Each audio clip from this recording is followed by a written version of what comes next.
شباب تانية ثانوي، السلام عليكم. ان شاء الله النهارده عندنا ريفيجن على كل اللي فات. الريفيجن مش هتبقى شرح قد بس ما انا هفكرك بالشرح، وبعدين ان شاء الله نقعد نحل كام سؤال كده نلم بيهم دنيتنا. الريفيجن انا ببقى قاصد فيها فصل، مش عايز فصل يعني افصل ما بين حاجه وحاجه، مش عايز ادخلك في حاجه جديده في الشرح عشان نلحق نلم القديم، ونلم القديم ده انا اللي بلمه معاك بالريفيجن، يعني مش بسيبك. المقصود منه ان انا ببقى عايز اعمل زي ما يكون كده ايه، فاصله كده في النص. حلو. ابوز شويه شرح من الجديد، مش عايز ودنك تسمع حاجه جديده خلاص، وعايز في نفس الوقت الم لك الافكار القديمه عشان لو انت متاخر، لو انت في حاجه مش ثابته والكلام ده ماشي. عايزك تركز قوي في الريفيجنز اللي بتتعمل في النص دي، اللي هي زي اللي انا عاملها دلوقتي دي، عشان هتحتاج لها بعدين، بسبب ان احنا ان شاء الله هنخلص وهنراجع وكل حاجة بس تبقى انت راجعت مرة ومرتين وتلاتة، فبالتالي ودنك تبقى خلاص زهقت مني ومن شكلي ومن صوتي ومن كل حاجة، بس ايه تخش تحل ان شاء الله. ماشي، ركز في الكلام اللي بيتعمل. عايز جنبك ورقة وقلم وكالكليتر والملزمة بتاعتك بتاعت الريفيجن دي، بس ايا كان بقى مبعوتها لك PDF او انت نزلت جبتها من السنتر. اوكي. قبل ما نبدأ عايزك تاخد صورة بس او سكرين للبورد دي كده عشان تكتبها عندك وتبقى لمالك ايه افكارك كلها. ماشي، طيب خلينا نبدأ كده على طول بدون رغي. ويا شباب رجاء مفيش وقت ان انت تأخر حصص. انت المفروض بتشوف الحصة دي قبل رمضان، فانت لو بتشوف الحصه دي في رمضان اعرف ان انا بدعي عليك وانا صايم كده. ماشي، انت المفروض تبقى بتشوفها قبل رمضان، فانت لو بتشوفها في رمضان فاعرف ان انت متاخر، ده مبدئيا. واعرف ان انا بجد بدعي عليك وانا صايم، او بدعي لك يعني، عشان انت كده تبقى بتاخر نفسك على الفاضي. والترم مش مستحمل، ان انت بجد تبقى متاخر. احنا ماشيين مع بعض، المفروض بالظبط حصه تنزل انت تشوفها عشان تنجز حالك. غير كده هتلاقي نفسك بتأخر، هتلاقي نفسك داخل في العيد وانت وراك حصص لسه من المنهج، وانا هبقى بريفيجن. فبعد اذن مناخيرك الكبيرة ومناخير الكبيرة دي، خليك ماشي معايا بالترتيب كده عشان ما نتعصبش على بعضينا على الفاضي. اوكي. هنراجع النهاردة ونحل على ايه؟ على الدينستي، على البريجر العادي، والبريجر على نقطة في ليكويد انسايد ا بوينت at a point inside a liquid، ونراجع كمان على اليو شيب دي تيوب وعلى الباروميتر. فركز بقى معايا قوي وتعالى افكرك بالكلام ده. مستر يعني دي اذاكر منها وداخل الامتحان؟ لا يا حبيبي، دي تفكرك، دي اسمها مايند ماب. يعني ايه المايند ماب دي؟ على فكرة يا شباب مرعبة، اقسم بالله دي حاجة كده، يعني حاجة كده شياكة، اللي هي حاجة معمولة لك بالايد اوريدي، فبالتالي هتبقى مخك مش هتبقى بعيدة عن مخك. انت دايما الكلام اللي بيبقى مكتوب على باوربوينت او بيبقى انيميشن او بيبقى معمول مكتوب عامة ديجيتال، بيبقى دماغك بتصور لك ان هو حاجة صعبة عليك ان انت توصل لها او تعرف تعملها. والله انا بكلمك كلام علمي بحت، وانا اللي عامل النظريات دي يعني. عامة انا وصلت للنظريات دي according to خبرتي كلها. خدت بالك من according to دي؟ طيب المهم، يبقى انت عندك الايه، المايند ماب دي حلوه، اللي هي ايه، تنظم لك افكارك. تعالى مثلا اوريك ازاي. الدينستي، انا عارف ان الدينستي عباره عن ايه وايه وفيها كام سؤال ممكن اتساله وايه افكارها. طب البريجر فيه بريجر على نقطه عادي او على اريا، طب بريجر على نقطه انسايد ليكويد، ايه الاسئله اللي ممكن تيجي فيه. بعدين الابليكيشن، بص موضوع كده منظم، وهفضل كل شويه اديلك مايند ماب كده تلم لك الدنيا. ماشي، طيب تلم لك مايند ماب دي اللي هي بتفكرك يا شباب بالحاجه وبتفكرك باسئله الحاجه، مش اللي هي كريفرنس تخش بيه الامتحان، اوعى. ماشي، نبدا. سمي الله كده، نفس عميق وركز معايا. عايزين نلم الموضوع كله في اقل وقت ممكن. ماشي، ليه؟ عشان ما تفصلش مني على الفاضي. انا مش عايزك تفصل مني على الفاضي، انا هخليك تفصل في المراجعات الاخيره ان شاء الله، اللي هو تبقى كبيره شويه. حلو، عشان نلم ونحل فيها كتير. بس انا عايزك النهارده نلم الافكار الكتيره كلها في وقت ايه، ننجز فيه بعض كده، اللي هو ما تبقاش زهقان مني. ماشي، انا عارف انك كده زهقان مني، انا عارف، بس ايه مش مهم. طيب الدينستي. يعني ايه كلمة دينستي؟ قلنا الدينستي دي حاجة من اللي بتميز الماتيريال. يعني ايه الدينستي دي؟ ايه الفرق ما بين ألمنيوم وكبر مثلا؟ ايه الفرق ما بين كبر وايرن؟ والله الفرق ما بينهم الدينستي، اللي هي الزحمة بتاعة الاتومز. والله عندك لو جبت حتة خشب وحتة حديد او حتة كبر وحتة، خلينا حتة خشب وحتة حديد اقرب لمخك، الحتتين دول قد بعض بالظبط في الفوليوم. يعني جبت مكعب بفوليوم معين كده من الخشب قده بالظبط من الحديد، وجيت توزنهم، هل هتلاقيهم نفس الوزن؟ ابدا اطلاقا بتاتا نهائيا. امال هتلاقي مين اللي اتقل؟ اكيد الحديد. ايه ده ليه؟ ما الاتنين نفس الفوليوم. هقول لك هنا ان الحديد الاتومز فيه او وزن الاتومية الواحدة في الحديد اتقل واكبر من وزن الاتومية الواحدة في الايه؟ في الخشب. يبقى واضح كده ان اول فاكتور بيأثر على الدينستي هو الاتوميك ويت. بس لا، الاتوميك ويت والاتوميك ديستانس كمان، اللي هو لو المسافات اللي ما بين الاتومز زادت او قلت، ده بيلعب شوية في وزنها، تمام؟ او بيلعب شوية في الدينستي بتاعتها. يبقى الدينستي بالنسبة لك هي الزحمة، الكثافة بتاعة الاتومز، تمام؟ الاتومز في الحديد كتير، ده مبدئيا، بلس ان الاتومية الواحدة زي البغل بالظبط، ليها كرش كده وقاعدة مالية وضعها، يبقى الاتوميك ويت عالية، فعشان كده الحديد بيوزن بيرمي اكتر من الخشب مثلا، تمام؟ طيب نيجي نقول القانون. قلنا الدينستي هي ايه؟ وزن الاتومية الواحدة تقريبا، يبقى ماس بير يونت فوليوم، وزن اللي هو الماس بير يونت ايه؟ فوليوم. حلو قوي. يبقى من هنا ممكن نجيب الرول، ماس بير يونت فوليوم، ماس بير يونت فوليوم، يبقى الدينستي ماس على فوليوم. من هنا جبنا اليونت، كيلو جرام بير متر ايه؟ كيوب، كيلو جرام بير متر كيوب، تمام؟ طب نيجي نكمل الدينستي، الفاكتورز اللي بتأثر عليها اتوميك ويت واتوميك ديستانس. لو حاجة من الاتنين دول اتغيرت فالدينستي هي كمان تتغير. طب نيجي بعد كده نقول الافكار. الدينستي يا معلم ما فيهاش غير فكرتين اتنين. اول فكرة الميكسات، ان انت تيجي تعمل عصير فتحط حاجة على حاجة، تحط مية على زيت، تحط مية على ملح.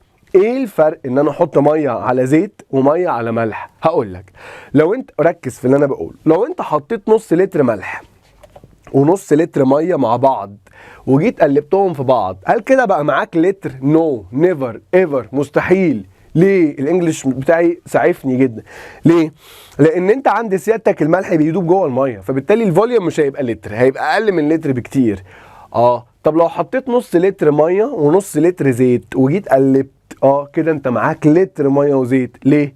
لان دول مش بيعملوا ميكس مع بعض، مش بيدوبوا جوه بعض. مستر انجز. حاضر.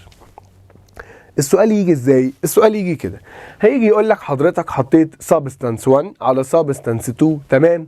ويجي يقول لك والله من غير ما يقول، انت عارف ان الوزن الماس مش الفوليوم بتاع الميكس اللي اتعمل ده هو M1 بلس M2، بس بتستنى على التانية شوية. او حتى بص قبلها كتبت لك اف لو فوليوم الميكس equal V1 بلس V2، وهو هيقولها لك، هيجي يقول لك if the volume of this mixture equals the summation of the volumes of the two liquids before ما يتعمل لهم ميكس مع بعض، يبقى V mix equal V1 بلس V2. ماشي، قال لي كده وقال لي كده، يبقى اتعوض في القانون ده.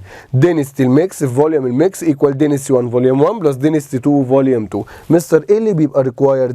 density الميكس، وهوريك في المسائل ازاي. انا بس قلت لك انا بستحضر الافكار في المايند بتاعك. حلو، بستحضر، برجعك تاني، بفكرك ان في حاجه اسمها ميكس اصلا ودينستي الميكس.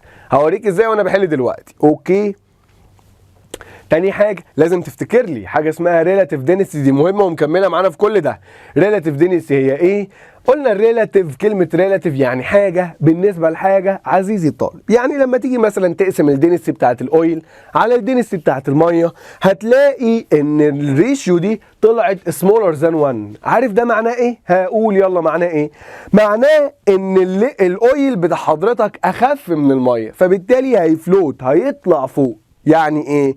يعني والله حضرتك كلمة relative density هي ratio between the density of any substance to the density of the water. بتقيس اي density بتاعت اي substance بالدنسيتي بتاعت المية. يعني لما اجي اقول الدنسيتي بتاعت الميركوري كبيرة قوي، هتقولي كبيرة قوي بالنسبة لايه؟ اقول لك بالنسبه للميه دنسيتي الميركوري ب 13600، دنسيتي الميه ب 1000 واحده بس، يبقى دنسيتي الزئبق اكبر من دنسيتي الميه ب 13 مره. صح؟ صح. يبقى عند سيادتك احنا بنقيس كلمه ريلاتيف معناها ان احنا بنقيس اي حاجه بالنسبه لحاجه تانية، اللي هي عندنا زي مين دلوقتي؟ الميه. جه قال لك طيب يبقى هي ريشيو ما بين دينستي مثلا الاويل ودينستي الووتر. لو لقيت الريشيو دي طلعت سمولر ذان 1 يبقى الماتيريال بتاعتك هتطفو هتفلوت. لو لقيت الريشيو دي جريتر ذان 1 معناها ان انت قاسم حاجه دينستي بتاعت سبستانس على الميه، ودينستي السبستانس دي اكبر من دينستي الميه. التقيل بيشيل، التقيل ايه؟ بيشيل. يعني الدنس التقيله بتنزل تحت عشان تشيل الدنس الايه؟ الخفيفه. والله العظيم انا عليا شويه كلام تحفه. يبقى قلنا التقيل ايه؟ بيشيل. يبقى الدنس التقيله بتنزل تحت عشان تشيل فوقيها الدنس الخفيفه. من هذا المنطلق عزيزي الطالب دخلنا من الدينستي على البريشر. قلنا ان البريشر ده عباره عن فورس بتضغط على اريا معينه. مثلا لو جيت قلت لك انا دلوقتي بزق عربيه، انا دلوقتي باكت بفورس على جسم العربيه كله، بس انا بضغط على حته معينه بس من العربيه، بدليل لو انت ضغطت من حته الصاج فيها خفيف شويه بتاع العربيه هتلاقي دخل لجوه شويه، هتلاقي الصاج ده اتزق لجوه شويه كده واتنى. ليه؟ عشان البريشر. ما تخافش، عشان الايه؟ البريشر. يبقى تاني البريشر هو عباره عن فورس بس بتاكت على اريا معينه. اوكي. من هذا المنطلق الاخر عزيزي الطالب رحنا جبنا الديفاين. فورس اكت نورمالي، فورس which act normally on unit area. فورس لازم تبقى بتاكت عموديا على ايه؟ على اريا. اوكي. ومن هنا في الحته دي قلنا في المسائل ممكن نتدلع شويه ان هو ما يدينيش الفورس نورمال واضطر انا اعمل ريزوليوشن. فاكر هفكرك في الحل. من الديفاين جبنا الرول. البريشر هو ايه؟ فورس اكت نورمالي باليونت اريا. من هنا جبنا اليونت، يونت الفورس نيوتن، يونت الاريا متر سكوير، يبقى يونت البريشر نيوتن بر متر سكوير. في عالم اتقمص قال لك ولا هو انا اخترع الاختراعات دي كلها اللي احنا مش عارفينها، هنعرفها كمان شويه في الحصه الشرح اللي جاي ان شاء الله. اخترع الاختراعات دي كلها في البريشر وما تحطوش اسمي. اسمك ايه يا عم لؤي؟ لقينا اسمه باسكال. فقال لك نيوتن بر متر سكوير دي ايكويفالنت لايه؟ لباسكال. مستر الفاكتورز العوامل اللي بتاثر على البريشر الاريا والفورس اللي هم من القانون. وقلت لك حذاري عزيزي الطالب تاخد كل الفاكتورز من القانون. يعني انا هنا في الدينستي ما خدتش الفاكتورز من الرول اصلا. هل مكتوب في الرول اتوميك ويت؟ لا. هل مكتوب اتوميك ديستانس؟ لا. طب هل مكتوب كايند اوف ماتيريال وتمبريتشر؟ لا برضو. يبقى خلي بالك الفاكتورز ما بتعتمدش 100% عن القانون، لازم تبقى فاهمها. هنا حظك ان الفاكتورز بتاعت البريشر هما الاثنين فعلا اللي في القانون. لو زودت الاريا عزيزي الطالب فالبريشر عليك هيقل. زي بالظبط الحته بتاعت الفيل لما يجي يقول لك في مثلا ياسمين صبري واقفه لابسه مثلا كعب 2 متر، حلو، كعب سنه رفيع قد كده. فهل مثلا ياسمين صبري هتعمل وواقف جنب ياسمين صبري فيل عبيط عمال بيلعب الكرة على زلومته كده؟ عارف يالا ممكن يكون الضغط اللي ياسمين صبري بتعمله على الارض اكتر من الضغط اللي الفيل ده بيعمله على الارض. ازاي عزيزي الطالب؟ لا مش اللي جه في دماغك، بس انا بقول لك ان ياسمين صبري او اي حد يعني غيرها هيعمل ضغط على الارض اكتر. ليه؟ بسبب ان بسبوز الكعب اللي هي لابساه رفيع جدا، فالاريا قليله جدا، والاريا دي لو قلت البريشر ايه اللي بيحصل له؟ بيزيد. رجل الفيل عزيزي الطالب كبيره جدا قد كده. في بعض الافيال بجد او الفيله بتلاقي رجلهم ممكن يكون الاريا بتاعته اكبر منك، اكبر مني انا كلي على بعض كده، عشان انا طبعا رشيق ورفيع يعني ماشي. فتلاقي رجله كبيره جدا وهو عنده 4 رجول، فالاريا تبقى كبيره والبريشر يقل. تمام. نيجي نخش على البريشر ات بوينت انسايد ا ليكويد، وهنا تبدا حفله مش هتنتهي غير لما ينتهي البريشر ان شاء الله كمان حصتين. ايه البريشر؟ ايه قال لك والله لو عند حضرتك اي كونتينر محطوط فيه ليكويد، وجيت حضرتك وقفت عند النقطه دي، فالنقطه دي مضغوطه نفسيا، مضغوطه نفسيا والله، بس غير الضغط النفسي هي مضغوطه بسبب ان هي شايله فوقيها ويت، شايله فوقيها كولم ليكويد او كولم من الليكويد اللي فوقيها ده، عمود ميه مثلا. لو دي ميه فالبوينت دي شايله عمود ميه فوقيها.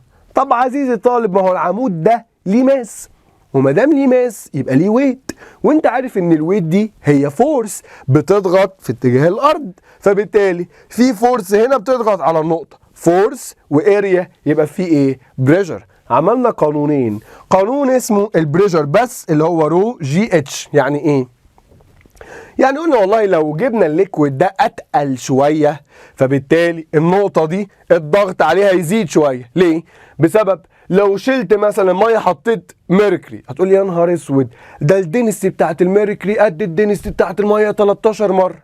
يعني كاني شلت اتوميه من الميه وحطيت مكانها 13 اتوم تاني، كده الضغط اللي يحصل له يزيد، ده النقطه تنفجر. يبقى الدنسيتي لو زادت البريشر يزيد، الجي نفس الكلام، الاتش طبعا نفس الكلام، لو الاتش اللي فوقيك زادت يبقى العمود اللي فوقيك زاد، يبقى الويت اللي فوقيك زاد، يبقى البريشر برضو زاد. جه قال لك في قانون تاني خلي بالك منه، البي توتال. خلي بالك النقطه دي يا شباب بيتضغط عليها من حاجتين في الاصل، من الليكويد اللي فوقيها وكمان الاير مش ساكت. الاير، ما هو في حاجه اسمها بريشر الاير اللي احنا لسه هنقولها دلوقتي حالا اهو. بريشر الاير اللي فوقينا ده يا شباب ليه ويت. عمود الهواء اللي ممتد من اول راسي لغايه اخر طبقه في الاتموسفير ليه ويت، فبالتالي ليه ماس يبقى ليه ويت، فبالتالي بيضغط عليا بالارقام اللي احنا لسه هنقولها دي دلوقتي. اوكي، تعالى استخدمنا الكلام ده في ايه؟ هو ايه يا عم الكلام ده؟ قلنا وهنا اسكت وركز معايا وبطل فرق وما تبصش يمين وشمال. قلنا ان لو حضرتك عندك نقطة تاني هنا ونقطة تاني هنا والتلاتة في نفس الليكويد والتلاتة على نفس الهوريزونتال ليفل، يبقى عندهم نفس الايه؟ البريشر. طيب تمام، من الجملة دي استخدمناها استخدامين لغاية دلوقتي، لغاية ما احنا وقفنا في الشرح في الترم. استخدمناها في حاجة اسمها اليو شيبد تيوب. اليو شيبد تيوب دي تيوب عبارة عن حرف اليو، دلقت مثلا جواها اي ليكويد، اي ووتر مثلا، دلقت ووتر، فالووتر خدت الشكل بتاع اليو ده عادي. جيت دلقت على الووتر مثلا شويه ليكويد تاني، وكأننا دلقنا مثلا اويل، دلقنا زيت، فالزيت زق الميه لتحت شويه، الميه كانت هنا اهو، دلقت هنا شويه اويل، فالاويل زق الميه نزلها قد ايه يا مستر؟ نزلها اتش اهي. الميه كانت دلقت مثلا الاويل اهو، كل ده اتملى اويل اهو، تمام؟ طيب الاويل اتزق، قعد يزق الميه لغايه ما نزلها الليفل ده. يعني الميه كانت في الليفل ده، نزلت لغايه الليفل ده اهو، يعني نزلت اتش. ولا هي الميه دي هتروح فين؟ هتطلع من الناحيه الثانيه. يبقى الاتش بتاعت الميه اللي نزلت هتلاقيها طلعت الناحيه الايه؟ الثانيه. ادي اتش نزلت، اتش طلعت، وهوريك بنستخدم الكلام ده ازاي في الحل. طبعا الكلام ده لو الاريا يونيفورم. هتبتدي تحل مسألتك ازاي؟ هفكرك تمام؟ هتقولي والله البريشر at all point in the same horizontal level equal بعض. يعني البريشر عند البوينت اكس والبريشر عند البوينت واي، مش دول في نفس الليكويد؟ في نفس الهوريزونتال ليفل، يبقى عندهم نفس البريشر. يبقى البريشر عند بوينت اكس هو عند بوينت ايه؟ واي. وتبتدي تحل مسألتك اللي هوريك ازاي. طب تيجي هنا تقول افرض يا معلم الاريا نون يونيفورم، يعني في فتحة اوسع من الثانية، ساعتها بس مسألتك بتزيد خطوة واحدة، اللي هي خطوة الايه؟ الفوليوم. الفوليوم الكبير بيبقى عنده اتش قليلة، الاريا الكبيرة لو الاريا دي مثلا اتخن من دي، يبقى الاريا كل ما تتخن بتستهلك اتش من المية اقل. طب لو الاريا عمالة تقل، يبقى الاتش بتاع عمود المية هيفضل ايه؟ يزيد. الاتنين عكس بعض. يعني مثلا لو جيت قلت لك مثلا هنا الاريا ضعف الاريا اللي هنا، تمام؟ الحته دي مثلا تخينه شويه كده، يبقى الميه لو نزلت اتش هتطلع اتش برضو. ازاي؟ ده هنا اتخن من هنا، فبالتالي لو الميه نزلت اتش، الميه هنا تطلع ايه؟ نص اتش. الاريا عكس الهايت. يعني لو الاريا اللي هنا ضعف الاريا اللي هنا. يعني لو هنا 2A وهنا A بس يبقى هنا 2H وهنا H بس. يعني لو نزلت 2H يبقى تطلع الناحية التانية H بس وبتكمل باقي مسألتك عادي بالبريشر. يعني المسألة لو نون يونيفورم اللي هم بيقولوا عليها صعبة زادت عليك خطوة بس اللي هي بتاعت الفوليوم اللي انا ضربتها لك كلها بايه؟ بفكرة واحدة بس. طيب الابليكيشنز التانية الباروميتر. الباروميتر عبارة عن حلة فيها شوية ميركوري. يعني لو حبينا نرسمها هتلاقي شكلها عامل كده اهو، حله بيزن فيها سيوتبل اماونت من الميركوري، وجبت تيوب حطيت فيها هي كمان شويه ايه؟ ميركوري. فلقيت الميركوري نزل لغايه ليفل معين اللي هو 76 سنتيمتر. طبعا الميركوري ده قصه بنستخدمه في ايه؟ بنستخدمه عشان اقيس بريشر الاير. طبعا بعيدا عن القصه بقى اللي حكيناها في حصه الشرح قعدنا نص ساعه نحكي فيها، الباروميتر ده كله على بعضه ليه استخدامين. اول استخدام تقيس بريشر الاير اللي قسناه لقيناه بالارقام دي مع اختلاف اليونتس، تمام. وقسنا كمان الهايت بتاع اي بيلدينج قدامنا، اي جبل او اي ناطحه سحاب او اي حاجه اقدر اقيسها باستخدام الباروميتر عن طريق الايكويشن دي، اللي هو باختصار لو انت واقف تحت جبل، مش تحت جبل يعني، واقف على السيرفس بتاع الارض عادي، فالبريشر اللي فوقيك انت شايل عمود هواء لغايه الاتموسفير، تمام، اللي هو البريشر تقريبا بكام؟ ب 6 سنتيمتر ميركوري او باي رقم من دول. ده بريشر الاير، حلو، اللي هو بيبقى ايكوال ايه؟ 1 ATM، 1 اتموسفيريك بريشر، ماشي. طب لو جيت قلت لك حضرتك خدت بعضك وطلعت فوق جبل، كده البريشر اللي عليك بيزيد ولا بيقل؟ تقول لي بيقل. ليه؟ لان انا لما طلعت فوق جبل انا قللت عمود الهواء اللي فوقيا شويه، اللي ممتد من راسي لغايه الاتموسفير، انا عمال اقرب للاتموسفير، يبقى الاتش عماله تقل، يبقى البريشر برضو عمال بيقل. اعتمدنا على الموضوع ده وجبنا الايكويشن دي عشان نجيب منها ايه؟ الاتش اللي انا طلعتها دي قد ايه، تمام. بريشر الاير في الاتش بتاعت الاير اللي هي الاتش بتاعت البيلدنج بقى، التغير اللي حصل في اتش الاير، كنت تحت فشايل الاير كله فوقيه، طلعت فوق فخسرت شويه بس. طب هنا ايكوال دينستي الميركوري في الاتش بتاعت الميركوري 1 ماينس اتش ميركوري 2. يبقى ده انا يعتبر فكرتك بكل حاجه اتقالت خلال شهر في السنه، حلو، خلال شهر من المنهج، اللي هو تقريبا اكتر من نص ايه؟ 3/4 المنهج او اكتر كمان، ماشي. طيب نخش على الحل كده على طول واحنا ايه؟ سخنين. جاهز؟ يلا نبدأ حل كده واحنا في الايه؟ في السخن. بيقول لك ايه؟ two open boxes، حلو، are placed next to each other. The first is cubic shaped، تمام، cubic shaped، والنبي لا تخلي بالك من الاشكال دي، حلو. بيقول لك ايه مالهم يا عم بقى الكيوبيك شيب دول؟ بيقول لك of side length 40 سنتيمتر and the second is cuboid shaped whose base dimensions are كذا وكذا and its height is 40. So the ratio between the forces due to the air pressure on the base of the two boxes. حلوة قوي. عايز يعرف البريشر due to the air pressure.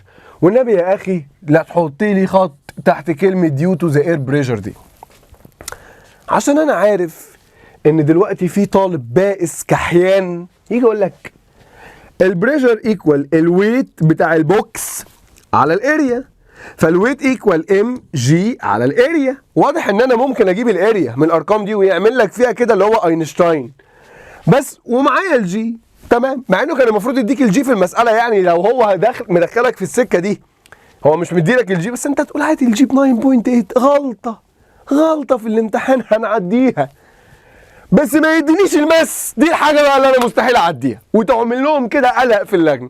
يا عم انا عايز الماس، المساله ناقصه جيفنز، وازاي طالب مني البريشر؟ يبقى انا لازم الويت ومعيش الماس، اجيب الماس منين؟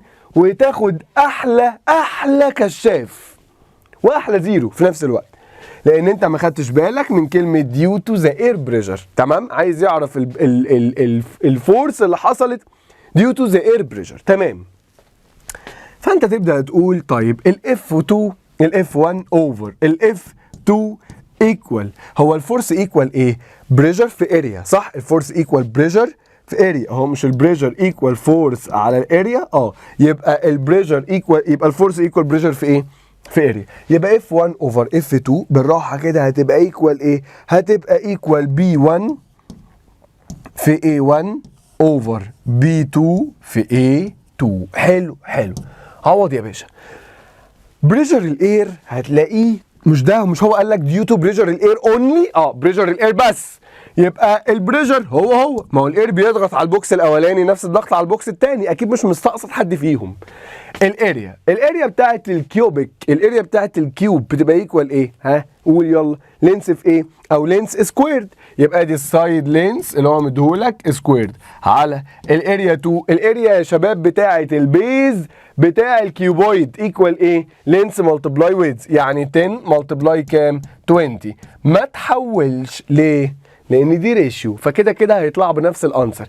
يعني لو حولت هنا ب 10 باور نيجاتيف 4 وهنا ب 10 برضه باور نيجاتيف 4 هتلاقيهم طاروا مع بعض. جمال عبد الناصر، لو كانك ما عملتش حاجه، ضيعت وقت على الفاضي.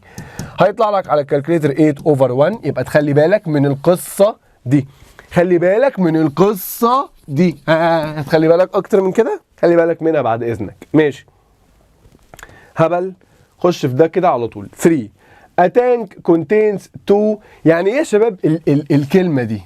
يعني الليكويدز ما بتختلطش ببعض، وخلي عندك حتى ميك سنس يعني المسألة. حلو ماشي.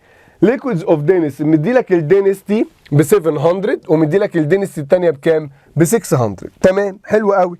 انهي ال 700 اهي، وانهي ال 600 اللي فوقيها كده على طول. اوكي بيقول لك having heights، مديلك الهايت اللي هو مديهولك given that the atmospheric pressure is كذا and the acceleration due to the gravity is كذا so the total pressure on the base of the tank equal. حلو قوي.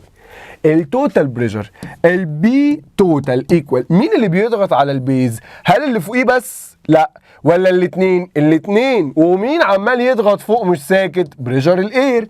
يبقى البي توتال ايكوال البريشر بتاع الليكويد الاولاني بلس بريشر الليكويد الثاني بلس بريشر الاير. عوض عزيزي الطالب، بس خلي بالك وانت بتعوض ما تتلخبطش من حاجه. لازم تحول السنتيمتر اللي هناك ده للايه؟ للمتر، لان هو هنا مديلك كل حاجه بالمتر. حلو قوي.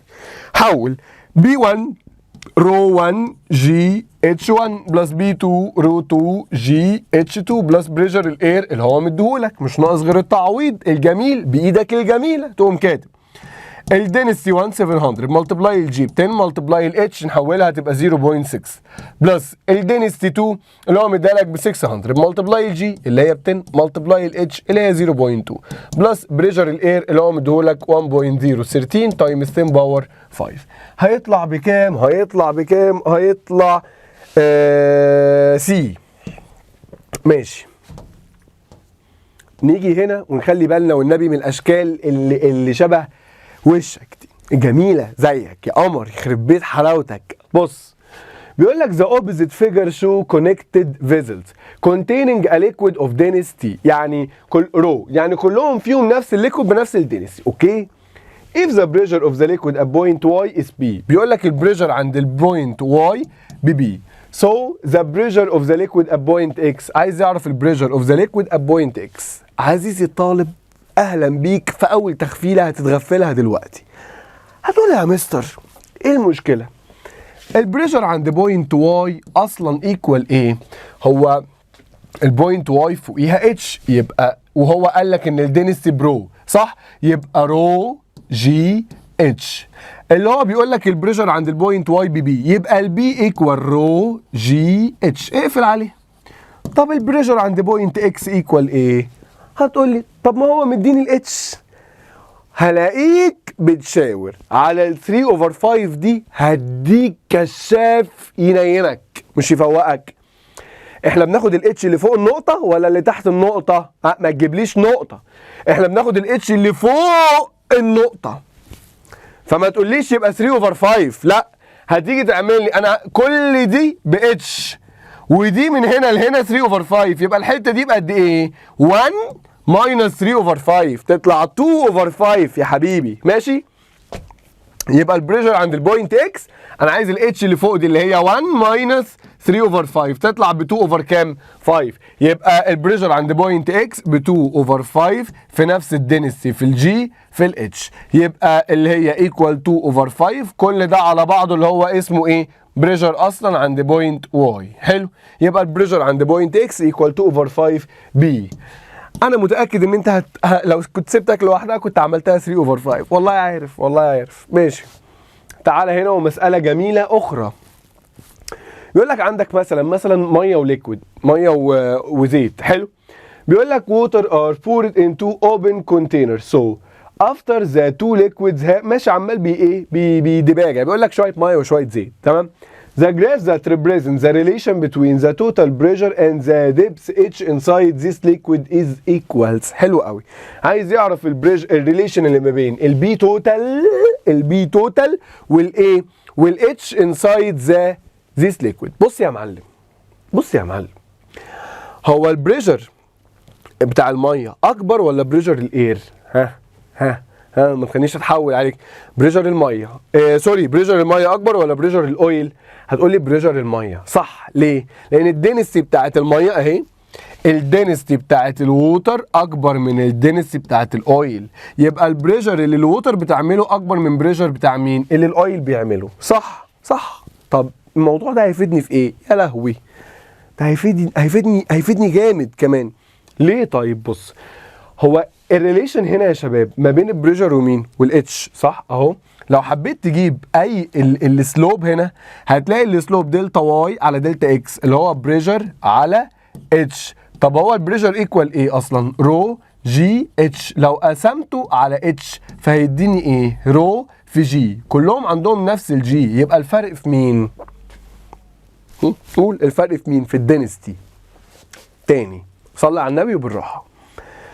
مسكت اي ريليشن من دول حبيت اجيب لها السلوب واي اكسس على اكس اكسس عشان نكون ناس سليمه. دلتا واي على دلتا اكس. مين اللي على الواي اكسس؟ البريشر. مين اللي على الاكس اكسس؟ الاتش. قلت لك تمام. هو ايه قانون البريشر اصلا؟ رو جي اتش. لو قسمته على الاتش يديني ايه في الاخر؟ رو في جي. هل الجي اللي عند الاويل غير الجي اللي عند الووتر؟ لا، فبالتالي الجي ثابته. يبقى الفرق اصلا في مين؟ في الدنسيتي. او بلاش الفرق، السلوب هو مين اصلا؟ هو الدنسيتي. حلو قوي.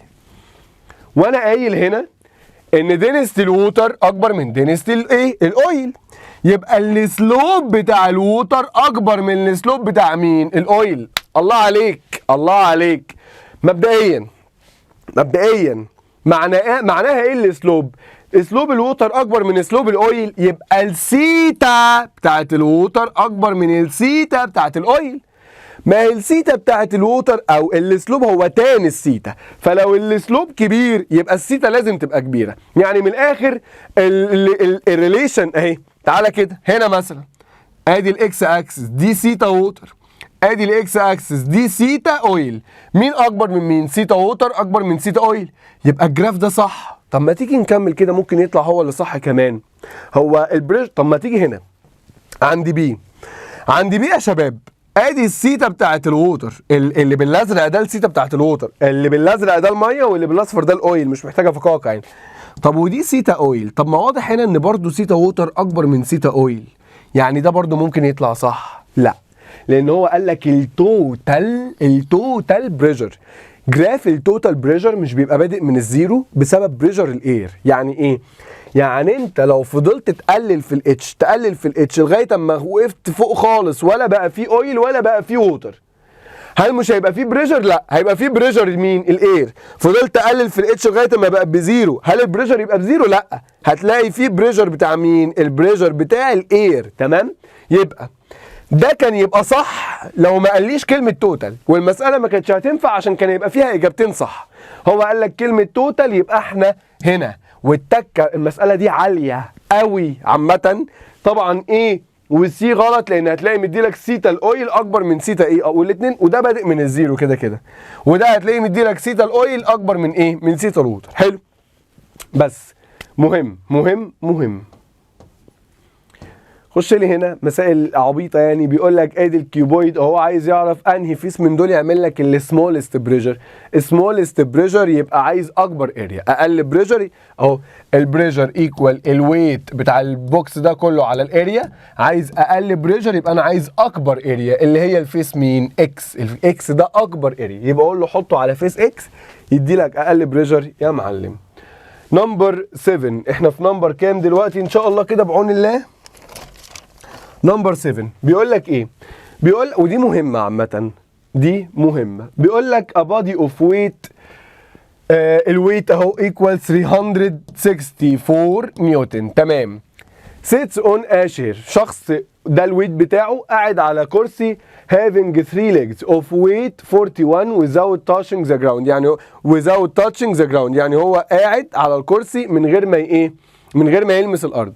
يبقى تاني اهو without touching the ايه؟ the ground. with his feet. if the sum of the contact area of the chair يعني بيقول لك الاريا بتاعت الثلاث رجول مع بعض، مش بتاعت رجل الواحده، خلي بالك. if the summation of the contact area of the chair legs يعني ايه؟ يعني مجموع الثلاثه اريا بتاعت الشير ده بكام؟ بكام يا عم؟ ب 19.3 سنتيمتر سكوير. تحولها على طول، ما بتشتغلش دي مع نيوتن، اللي بتشتغل مع نيوتن هي المتر سكوير. حولتها ب 10 باور نيجاتيف كام؟ 4. calculate the pressure by which the boy and the chair affects the ايه؟ the floor. حلو قوي. البريشر ايكوال الويت على الاريا. انهي ويت؟ الويت بتاع الكرسي بس ولا يعني بقول لك شخص قاعد على كرسي، مين اللي بيضغط على الارض؟ وزن الكرسي وزن الشخص. يبقى تيجي تقول لي الويت بتاع الشير نفسه بلس الويت بتاع الشخص اللي قاعد ده على الاريا. الاريا اللي هو مديها لك ما تضربهاش في 3، الهي تتضرب في ايدك، ما تضربهاش في 3. ليه؟ هو ضحك عليك وقال لك عدد الرجول عشان تضربها انت في 3 ويديك على قفاك على طول. لا، هو مديلك السمشن بتاع الاريا جاهز اوريدي. ماشي؟ طيب يبقى تيجي تعوض على طول. الويت بتاع البيرسون اهو 364 بلس الويت بتاع ال 3 ليجز ب 41. كل الكلام ده اوفر الاريا اللي هي كام؟ 19.3 تايمز 10 باي ايه؟ باور نيجاتيف 4. نمبر 8 مهمة جدا جدا جدا برضو، مفيش فكرة احنا بنحلها مش مهمة. تمام؟ مش عشان احنا جامدين، احنا كده كده جامدين عامة يعني، واللي احنا بنحله بيجي في الامتحانات، فمش مش هبرز لك جمداني اكتر من كده. انا ببرز لك ان الكلام ده مهم، فالمفروض ما دام انا بحله يبقى مهم. مش برضو عشان انا جامد، انا كده كده جامد الحمد لله، بس انا بقول لك هو مهم اوريدي، فعشان كده انا بحله. تمام؟ يعني هو كده ذو اهميتين، ان انا جامد اوريدي وان الحل جامد، فبقينا 2 جامدين مع بعض، فخليك جامد معانا وحل بقى. ماشي؟ الافكار دي مهمه بجد، الافكار دي ايه؟ مهمه. الملخص يعني بتاع الفقره اللي انا قلتها دي بيقول لك ايه؟ في طالب فاضي حط 4 كونتينر قدامه، 2 ملاهم اويل و2 ملاهم ميه، وقال لك اهو ويز 2 ايكوال. اهو بيقول لك A و C، الفوليوم بتاع A و C قد بعض. نسيبه؟ ما نسيبوش، نطلع الجيفن على طول. هو هيخوفنا؟ هو يعني كاتب كلام كتير هيخوفنا؟ قال لك ان الفوليوم بتاع A equals الفوليوم بتاع C. قلت له ماشي. وقال لك ان الفوليوم بتاع B و D اهو الفوليوم بتاع B equals الفوليوم بتاع D. قلت له ماشي. يقول لك with 2 equal volume of oil and water. ماشي. as shown if the relative density of the oil، راح ادالك relative density الاويل ب 0.8. قلت له كتر خيرك. عايز ايه يا عم؟ عايز يعرف arrange the 4 vessels in a descending order، يعني عايز يرتبهم من الكبير للصغير. عزيزي الطالب حلو قوي. بص بقى، ركز معايا بجد في طريقه الحل اللي انا هحلها دي. عايز يرتب، ماشي نرتب احنا كمان. خلينا بقى ناخد الرسمه كده بالراحه كده ورتب افكارك. عايز يرتب يعني هو عايز يعمل ريشيو ما بين الاربعه، ريشيو. فانت هتحلها كانها ريشيو بالظبط. تبدا تقول ادي بريشر A ريشيو بريشر B ريشيو بريشر C على بريشر مين؟ D. هفك اكتب القانون بتاع كل واحد. بريشر ايه اللي هو رو جي اتش. هو ايه في ايه؟ في اويل، يبقى بريشر الاويل في الجي في الاتش اللي هو مدهاني بكام فعلا؟ باتش. بريشر دي ده اويل برضه يبقى دينستي سوري بي ده اويل برضه يبقى دينستي الاويل في الجي في الاتش اللي هو مديلك هنا ايه؟ 2 اتش. تمام؟ بريشر سي، فين سي؟ اهي ميه، يبقى دينستي الميه في الجي في الاتش اللي هي باتش. بريشر دي اللي هي ميه برضو، يبقى دينستي الميه في الجي في الاتش بتاعت الميه اللي هي ايه؟ 2 اتش. طير الحاجات اللي شبه بعض، هتلاقي الاتش طارب مع الاتش طارب مع الاتش طارب مع الاتش، الجي طارب مع الجي طارب مع الجي اقترب مع الجي. هل هو مديك دينستي الاويل؟ لا، هو مديك الريلاتيف دينستي. اقسم على دينستي الميه. صح صح. همسك كل الايكويشن دي ما دام هو بيكلمني بالريلاتيف دينستي اخاف منه؟ لا، اكلمه انا كمان بالريلاتيف دينستي. هي ايه الريلاتيف دينستي؟ عباره عن دينستي الميه، دينستي الاويل على دينستي الميه. يبقى انا هقسم كل ده على دينستي الايه؟ الووتر. دينستي اويل على دينستي ووتر فيديني ريلاتيف دينستي الاويل. تمام. هنا 2 في الدينستي في الريلاتيف دينستي برضو بتاعت مين؟ الاويل. يبقى دي دينستي الاويل، ريلاتيف دينستي الاويل، وهنا قسمت ده على دينستي الميه يبقى اداني ريلاتيف دينستي الاويل. طب دينستي ووتر على دينستي ووتر بكام؟ ب1. طب 2 دينستي ووتر على دينستي ووتر بكام؟ ب2. ابتدي اعوض بايه؟ بالارقام. ريلاتيف دينستي الاويل بكام؟ 0.8. طب اهي 2 في ريلاتيف دينستي الاويل يعني 2 في 0.8 1.6، وهنا 1 وهنا 2. رتب بقى، هو عايز من الكبير للايه؟ للصغير. هم مترتبين اهو. يبقى ابدا اقول له ده اكبر واحد، بعدين بي، بعدين سي، بعدين ايه. يبقى تيجي تقول لي اهو البريشر بتاع دي اكبر من البريشر بتاع بي، اكبر من البريشر بتاع سي، واصغر واحد فيهم اللي هو بريشر ايه. كل سنه وانت طيب عزيزي الطالب، بالهنا والشفا. شويه افكار والله العظيم تستاهل بقك. Number 9. An empty aluminum cylinder of mass 5 and height 30 has thick walls. يعني ايه؟ يعني عندك سلندر اهي، السلندر دي مصنوعه منين؟ مصنوعه من الالومنيوم. حلو. has thick walls يعني ايه؟ يعني ده كله كده الومنيوم تخين شويه. الالومنيوم ايه؟ تخين كده زي ما انت شايف، زيك كده يا حبيبي. حلو. ادي كل ده الومنيوم. ماشي. عايز ايه يا عم؟ بيقول لك ان امتي الومنيوم سلندر اوف ماس، يبقى ده الماس بتاع الايه؟ خلينا على جنب. يبقى ده ماس الالومنيوم ايكوال كام؟ 5 كيلو جرام. اند هايت ومدي لك الاتش بكام؟ 30 سنتيمتر. هاد سيكولز اوف اوتر ريديوس ومدي لك الاوتر ريديوس اللي هو الريديوس الخارجي ده ايكوال كام؟ ايكوالز 20 سنتيمتر. يبقى ده الاوتر اللي هو الاكسترنال. The density of the oil بيقول لك ايه؟ calculate the mass of oil that fills the cylinder. يعني ايه؟ يعني لو دلقنا هنا اويل، لو دلقنا هنا اويل، عايز اعرف الماس بتاع الاويل اللي هيتحط اللي يملى السلندر دي هيبقى بكام؟ حلو قوي. given that the density of the aluminium، وراح ادالك density الالومنيوم equal to 2700 ودنسيتي الاويل ايكوال كام؟ 800. حلو قوي. بالراحه كده.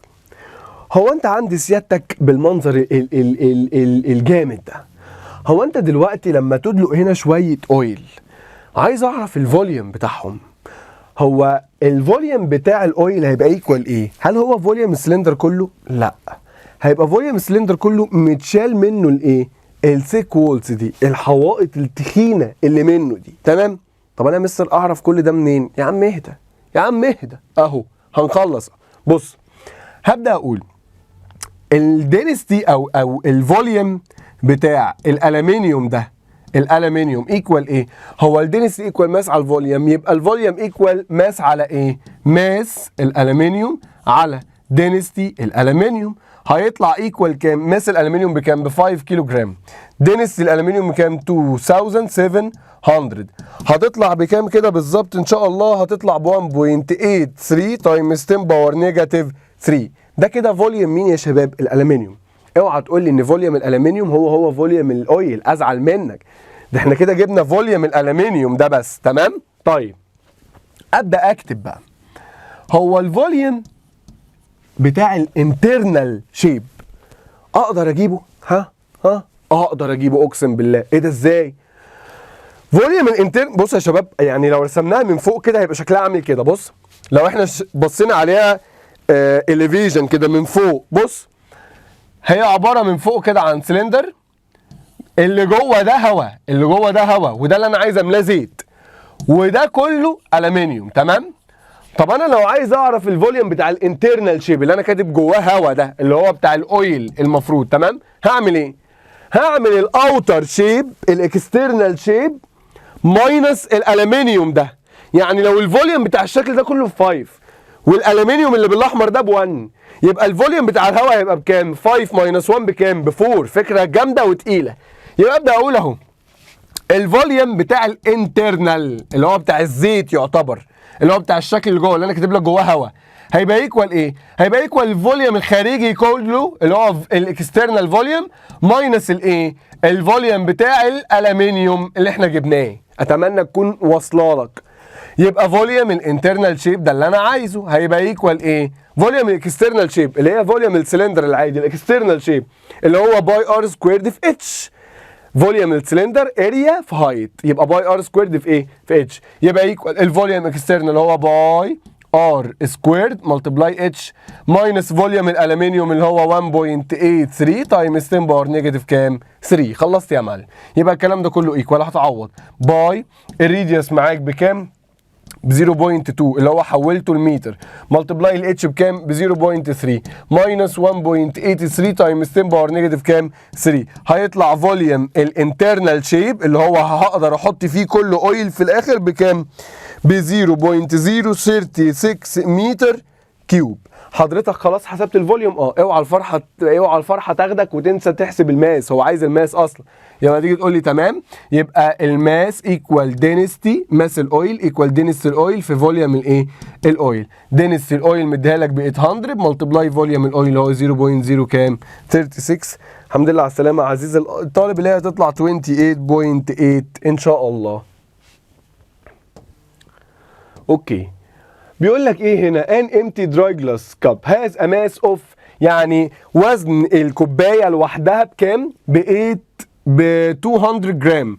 يبقى الماس بتاع الكاب ده ايكوال كام؟ 200 جرام. قلت له تمام. قال لي جرام، قلت له تمام.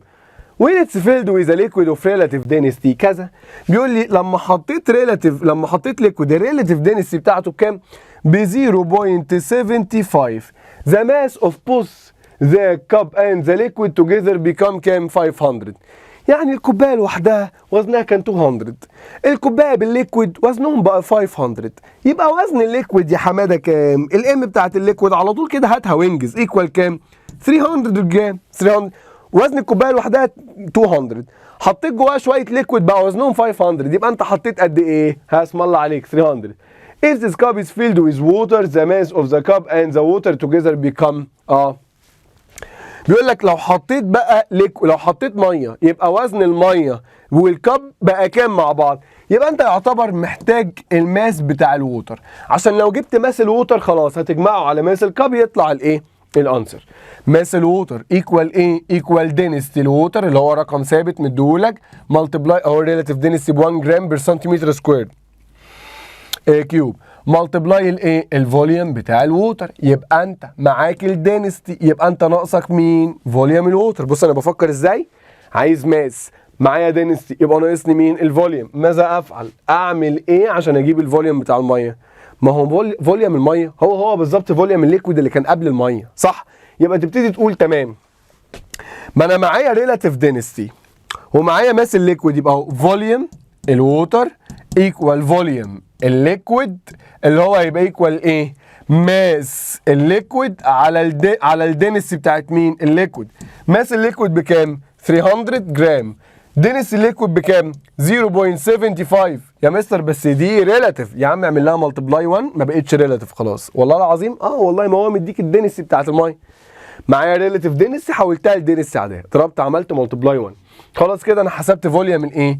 الووتر. حط فوليوم الووتر هنا ملتبلاي 1 هيطلع ماس الووتر. طبعا مش هتعمل ملتبلاي 1 يعني انا بقولها كنايه ماشي. يبقى انت خلاص حسبت الماس بتاع الووتر هيطلع لك بكام ان شاء الله؟ هيطلع لك ب 400 جرام. فتمشي زي البقره الضحوكه او البقره المتسربعه وتختار 400 جرام وتاخد زيرو، لان هو عايز ماس الكب والووتر بلس بعض. يبقى معاك وزن الميه ب 400 جرام ووزن الكوبايه ب 200 جرام، حذر فزر هيطلع الانسر بكام؟ 600. حلو. طب هنا سؤال نبيه ولا نيله. بيقول لك هنا يا باشا بيقول لك so the height above the base بيقول لك glass tank containing water if the pressure of the water at point A البريشر عند البوينت A دي كان بايه؟ بB so the height above the base وهنا دي التكه the height above the base يعني مش عايز الاتش اللي فوق هو عايز الاتش اللي تحت above the base which make the pressure of the water at point is 4B يبقى التانك which the pressure of water at a point is كام 4B يعني بيقول لك هنا من الاخر البريشر هنا B عايز يعرف فين البوينت والكأنها دي اللي يبقى عندها البريشر ب 4B حلو قوي. طول التانك ده كله ب 30 تمام وهو بيقول لك دي ارتفاعها من تحت 25 يبقى هي شايله فوقيها قد ايه 5 سنتيمتر. اتفرج بقى على طريقه الحل الجامده دي. البريشر عند البوينت A ايكوال B والهايت بتاع بوينت A الهايت اللي فوقيها بقى بتاعنا الطبيعي اللي في القانون ايكوال كام 5. هو عايز البريشر عند بوينت B مثلا يبقى ايكوال 4B يبقى نخلي الاتش بكام كروس مالتيبليكيشن يبقى البريشر عند A كان بB البريشر كان بB لما الاتش كانت بكام ب 5.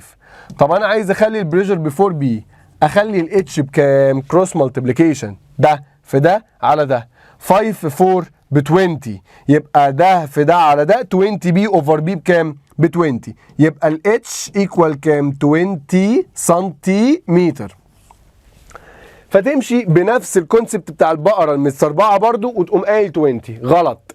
هو بيقول لك ايه so the height above the base انت جبت الهايت من فوق يعني ايه يعني انت جبت الهايت من هنا لغايه فوق بكام ب 20 سنتيمتر يبقى الهايت اللي فوق البيز بكام هي كلها 30 خدت منهم 20 يبقى اللي فوق البيز بكام ب 10. الحته دي خبيثه جدا اقسم بالله بكلمك بجد الحته دي خبيثه قوي لان هو مديك اتشات من البيز لغايه النقطه وعايز اتش من البيز لغايه النقطه. احنا قوانيننا كلها اللي هي روجي اتش الاتش دي انهي اتش الاتش اللي فوق النقطه مش اللي تحتها.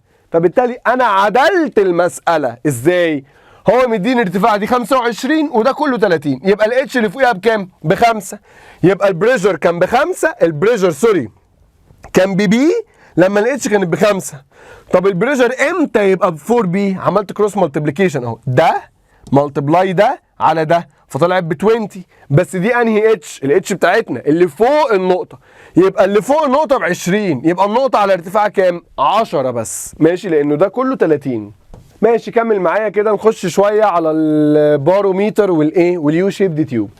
بيقول لك if the pressure of a contained gas in a tank is 2 atm تمام بيقول لك البريشر equal 2 atm قلت له ماشي. بيقول لك if the pressure in the unit its pressure in unit of meter hg عايز يحول من يونت ليونت تانية. حلو فاكر المايند ماب بتاعتنا كنت كاتبهم لك هكتبهم تاني.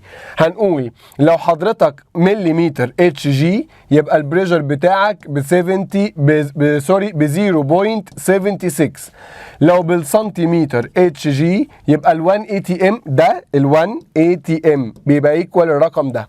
طب لو بالسنتيمتر اتش جي يبقى ال1 اي تي ام بيبقى ايكوال كام بيبقى ايكوال 76. طب لو سنتيمتر اتش جي يبقى او خلينا نكتب ال1 اي تي ام دي كلها فوق 1 اي تي ام تمام.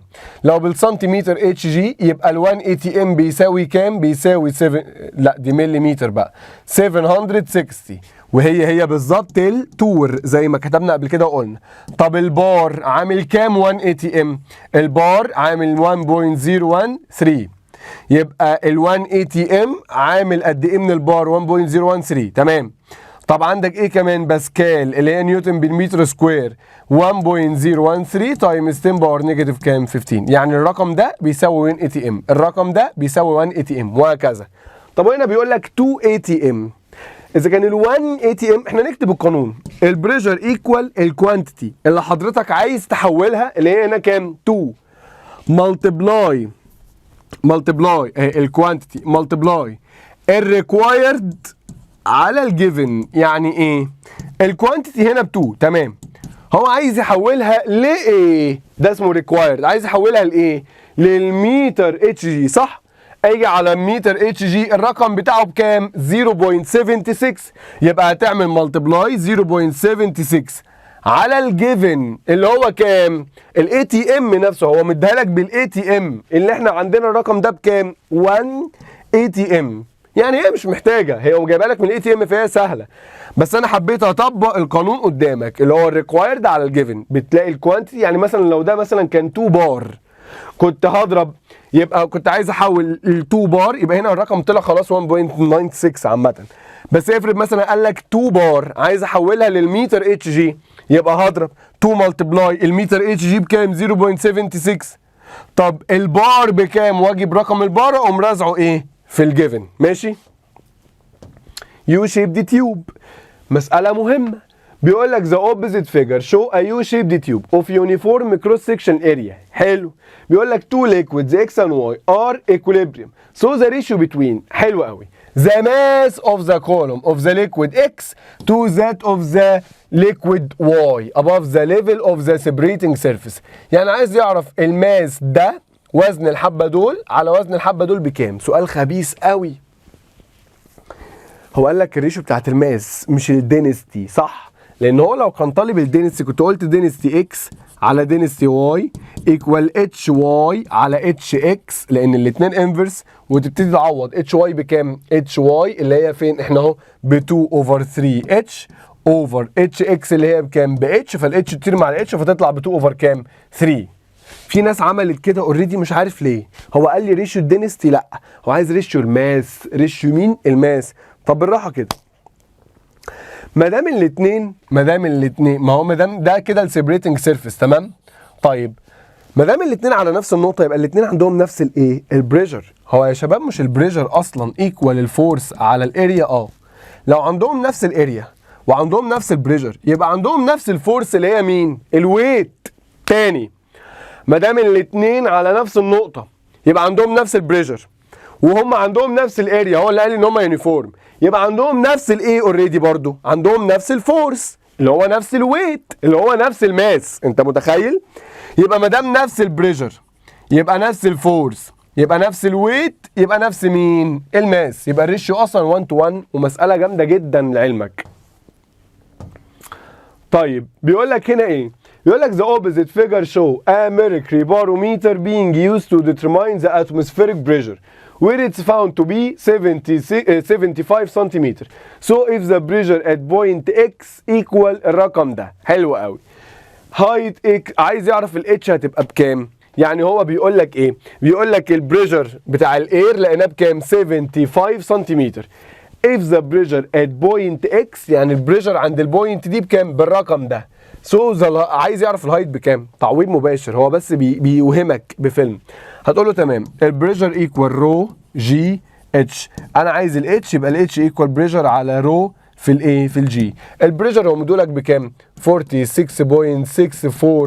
تايمز 10 باور كام؟ 3 على الدينستي في الجي. الدينستي اللي هي كام؟ الدينستي بتاعت الميركوري اللي هي 13600 ملتبلاي الجي اللي هي ب 9.8. خلي بالك بقى، انت كده جبت الاتش صح، بس جبتها بالسنتيمتر العادي او جبتها بالمتر العادي. حلو، احنا عايزينها بالايه؟ بالميركوري، عايزينها بالسنتيمتر ميركوري. خلي بالك بقى نعملها ازاي. يبقى اللي انت حسبته ده هو مديلك ده بالباسكال، بالايه؟ بالباسكال اللي هي نيوتن بير متر. انت عايز تحسبها بس عايز تحسبها بالايه؟ بالميركوري. يبقى هتيجي تحول على طول اهو، هتحول من الباسكال للميركوري. يبقى تبتدي تقول الكوانتيتي بتاعتي، الكوانتيتي اهي ملتبلاي الريكوايرد على مين؟ على الجيفن. ماشي حلو. يبقى هنا هي دي سهله، بقول لك لو هو كان طلب منك حاجه زياده، بس هنا انت خلاص اوريدي حسبت الاتش اللي هي هتطلع لك بكام اصلا بالظبط؟ هتطلع لك ب 40 سنتيمتر. يبقى هو مدي لك دي لخبطك ومدي لك كل ده يلخبطك. هو مدي لك بريشر عند بوينت ومدي لك الدينستي ومدي لك الجي وبيسالك على الاتش. بيقول لك an airplane flies at height of 2700 above the earth's surface. حلو، يعني بيقول لك الاتش طياره بتطير على الارتفاع ده 2700 متر above the earth's surface if the pressure inside the airplane equals the atmospheric pressure. يعني جوه الطياره البريشر زي بريشر الاير بالظبط at the earth's surface which is 76 سنتيمتر mercury. The average density of the air ومدي لك الدنسي بتاعت الاير equal 1.1 كيلو جرام per meter cube and the density of the mercury is كذا. So the difference between the air pressure inside and outside the airplane. عايز يعرف الفرق ما بين الايه؟ البريشر. حلو قوي. هبدا اقول الدلتا بريشر equal رو جي اتش.